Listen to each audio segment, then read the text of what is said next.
Imagine alguém ser portador de uma doença e sequer saber que a tem. Pois este pode ser o caso de portadores da doença renal crônica, condição silenciosa que pode apresentar sintomas só nas fases mais avançadas. Quando não diagnosticada e tratada, a doença faz com que os rins percam todas as funções, o que leva o paciente a um quadro de coma. E, diferentemente do que de forma fraudulenta se veicula pela internet, não há cura para a condição. A gente vai falar mais sobre o assunto, conversando agora com a diretora científica da Sociedade Baiana de Nefrologia, a médica nefrologista do Instituto de Nefrologia e Hipertensão, Ana Flávia Moura, nossa convidada. Seja bem-vinda. Bom dia, doutora Ana. Olá, Jefferson. Olá a todos os ouvintes. Muito bom dia. Diz pra gente, existe um público que seja mais suscetível à doença renal crônica? E mesmo que exista, existe também algum cuidado que a população em geral deve ter para evitar esse tipo de doença, doutora Ana? Então, Jefferson, a doença renal crônica é uma doença que pode acometer qualquer faixa etária e qualquer população, né? Pode ser homem, pode ser mulher, pode ser jovem, pode ser idoso, porque existem diversas causas que podem levar a uma doença renal crônica.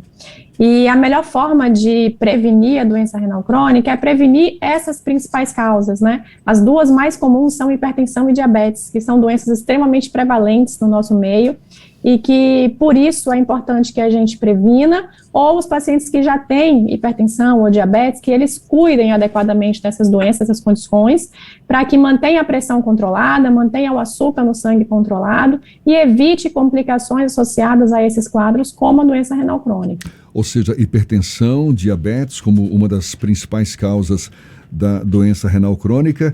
E a partir de que idade recomenda-se esse ou algum tipo de exame para detectar uma possível doença renal crônica? Para as pessoas que não têm nenhum fator de risco para a doença renal crônica, ou seja, não tem nenhuma doença diagnosticada, não tem hipertensão, não tem diabetes, não são obesos, não tem um risco cardiovascular elevado, né, uma história de infarto, uma história de AVC, essas pessoas a gente recomenda que a partir dos 60 anos de idade, ao menos uma vez por ano, eles façam a dosagem da creatinina, que é um exame dosado no sangue, muito simples de ser feito, que é oferecido pelo SUS e que pode diagnosticar a doença renal crônica. Através desse exame a gente consegue estimar a função renal do paciente e, se tiver alguma alteração, a gente consegue detectar. Além disso, também é importante fazer o exame simples de urina, que é o sumário de urina, que também pode sinalizar para a gente algumas alterações no rim e fazer a gente diagnosticar essa doença ainda a tempo de intervir e de recuperar ou controlar a progressão dela. Ana Flávia, quando a gente fala sobre doença renal crônica e a gente bota no Google buscando informações, tem surgido informações falsas sobre uma possibilidade de cura sem necessariamente ter o acompanhamento de técnicos, de profissionais especializados. Vocês estão enfrentando realmente esse problema na área de nefrologia clínica? Infelizmente sim, Fernando. Infelizmente são situações que algumas pessoas buscam se aproveitar de um momento, né, mais difícil para algumas pessoas e oferecer promessas e tratamentos que, na verdade, não são reais, não são possíveis de serem feitos.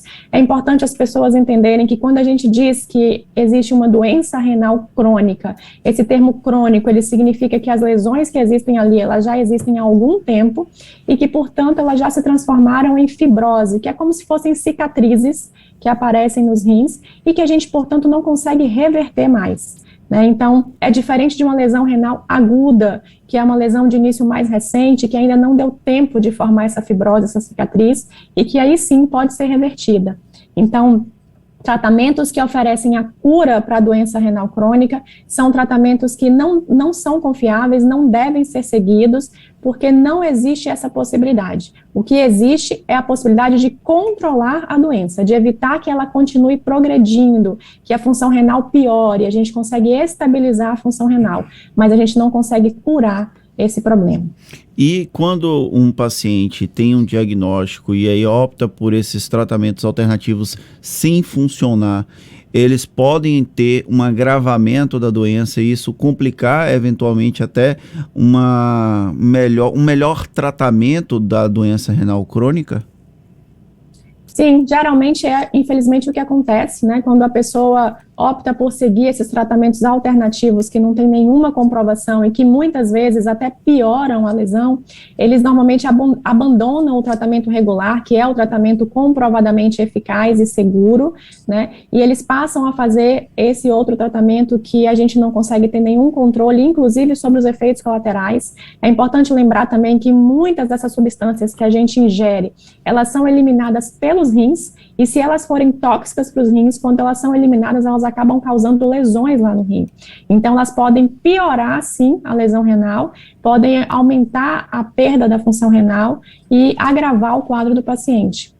Então, o tempo que o paciente passa seguindo esses tratamentos pode ser fundamental para que ele chegue num estágio que a gente não consiga mais ter nenhum tipo de intervenção para oferecer opções de tratamento e melhora dessa função renal. Quando a gente recebe um diagnóstico, e aí eu falo como até um próprio paciente, normalmente a gente toma um susto e aí nós buscamos a esperança em qualquer coisa que nos dê algum sinal de que pode haver uma melhora.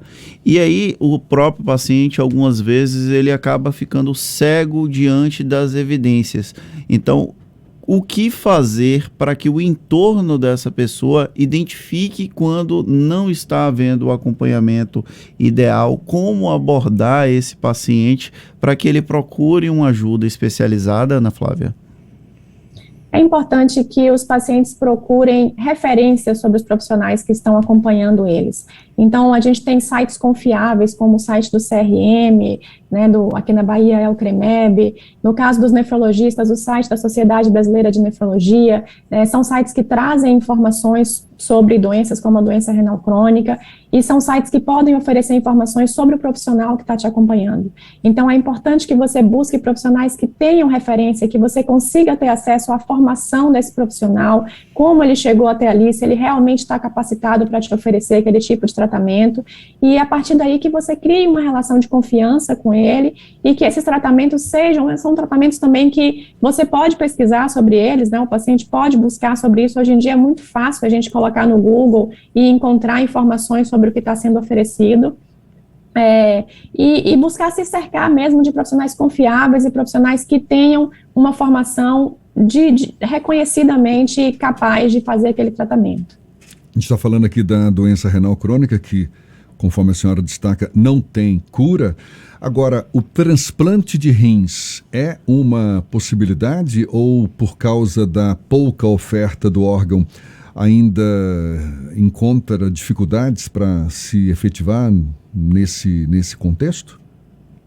O transplante renal é uma possibilidade de tratamento, assim como a diálise, né, a hemodiálise e a diálise peritoneal, mas ele também não vai oferecer a cura da doença renal crônica. Esses pacientes transplantados, eles continuam necessitando de um acompanhamento com o nefrologista, do uso de medicamentos que devem ser controlados e acompanhados com uma certa frequência, né, regular de acompanhamento, e muitos cuidados estão associados ao acompanhamento pós-transplante nesses pacientes. Então, é um excelente tratamento, mas ele tem as suas indicações específicas, ele não deve ser recomendado para qualquer paciente, para todos os pacientes. Tem os pacientes que têm a indicação de fazer, e quando bem indicado, ele é uma excelente opção de tratamento, sim. Bom, o alerta, então, é especialmente para pessoas hipertensas, pessoas diabéticas e população em geral acima dos 60 anos. O que se recomenda é o exame de sangue para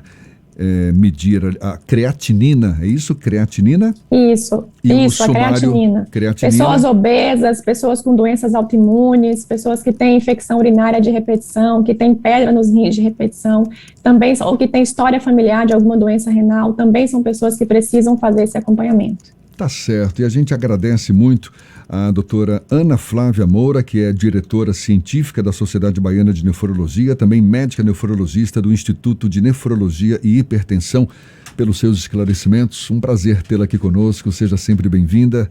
Bom dia e até uma próxima, então. Muito obrigada, bom dia a todos. Agora, 8h42 na Tarde FM.